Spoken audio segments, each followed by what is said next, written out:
Assalamualaikum warahmatullahi wabarakatuh.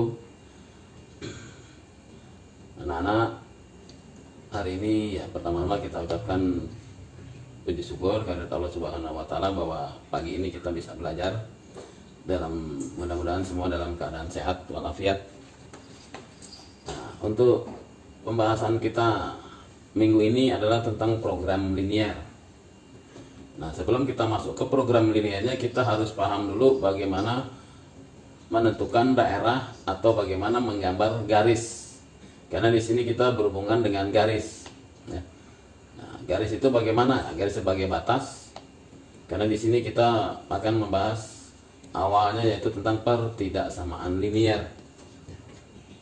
Nah, pertidaksamaan itu apa? Pertidaksamaan itu adalah membahas tentang lebih dari atau kurang dari. Kalau kita bicara persamaan linier, persamaan yang X dan Y nya berpangkat 1.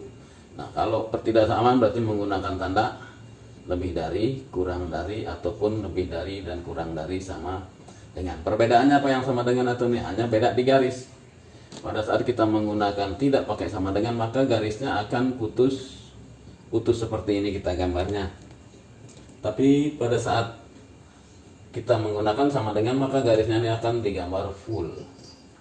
Nah, kalau kita bicara garis, bahwa ada 4 keadaan garis kalau kita menggambar sebuah garis, yaitu condong ke kanan, condong ke kiri, tegak, ataupun datar. Nah, garis-garis ini akan membagi wilayah ini menjadi 2 wilayah. Kalau tegak dan miring, maka dia akan membagi menjadi wilayah kanan dan wilayah kiri. Ya. Begitu pula tegak akan membagi wilayah kanan dan kiri. Nah, kalau garisnya mendatar akan menjadi wilayah atas dan bawah. Nah, bagaimana kanan kiri ini? Nah, untuk menentukan lebih mudahnya mana yang kanan mana yang kiri, perhatikan pertidaksamaannya. Ya, pertama, kita lihat X-nya. Kalau X di pertidaksamaan ini positif, maka wilayah kanan lebih besar. Wilayah kiri berarti untuk wilayah lebih kecil. Untuk atas lebih besar dan bawah lebih kecil. Nah, kalau garis itu ada X dan ada Y nya, maka garis ini kalau tidak ke kanan, dia akan condong ke kiri. Garis tegak ini terjadi kalau hanya X. Garis mendatar ini adalah garis Y. Jadi kalau pertidaksamaan ada X dan ada Y nya, maka gambar garisnya kalau tidak ke kanan, miringnya ya ke kiri. Nah, tinggal kalian perhatikan X nya. Kalau X nya positif, maka kanan lebih besar, kiri lebih kecil. Nah, bagaimana kalau X nya negatif? Maka X negatif ini tanda yang tadi akan berlaku terbalik. Ya.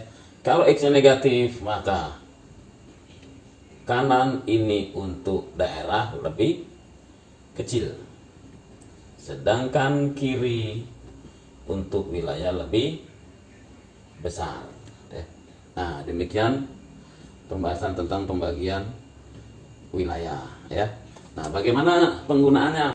Oke, sekarang perhatikan contoh bagaimana menentukan himpunan penyelesaian dari pertidaksamaan 2X tambah 3Y lebih dari 12. Nah, kalau kita kembali ke penjelasan awal bahwa X-nya ini positif, maka lebih besar ini berarti dia ada di sebelah kanan. Ini yang awal harus kita perhatikan, bahwa nanti penyelesaiannya ada di sebelah kanan garis. Nah, untuk itu kita harus tahu garisnya yang mana. Nah, cara menentukan garis 2X tambah 3Y kali garis itu sama dengan, yaitu dengan menentukan pertama titik potong dengan sumbu X. Dengan sumbu X ini berarti Y-nya harus 0. Nah, kalau Y-nya 0, berapa X-nya? Ya, cara gampangnya tutup aja nih, kan berarti 0 tidak ada. Berarti 2X sama dengan berapa? X-nya supaya 12. Nah, berarti X-nya sama dengan 6. Yang kedua adalah titik potong sumbu Y. Berarti di sini X-nya yang 0. Berapa Y-nya? X-nya 0, tutup X-nya. berarti 3Y 12, Y nya berapa? Berarti Y nya 4. Nah, berarti titik ini yang akan kita gambarkan di sumbu-sumbu koordinatnya. Ini titik potongnya 0. Pertama sumbu X di 6,0 berarti 6. Bisa diperkirakan ya. 1, 2, 3, 4, 5, 6. Berarti ini titik 6,0. Titik 0,4 di mana ya? Tinggal kita bikin 0,4 berarti di sumbu Y. Ini titik 0,4.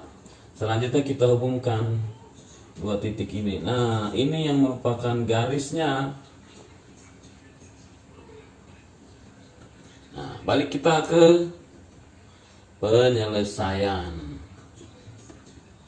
Bahwa penyelesaiannya ada di sebelah kanan garis. Nah, kalau garis ini ke kiri berarti kanannya yang sebelah sini.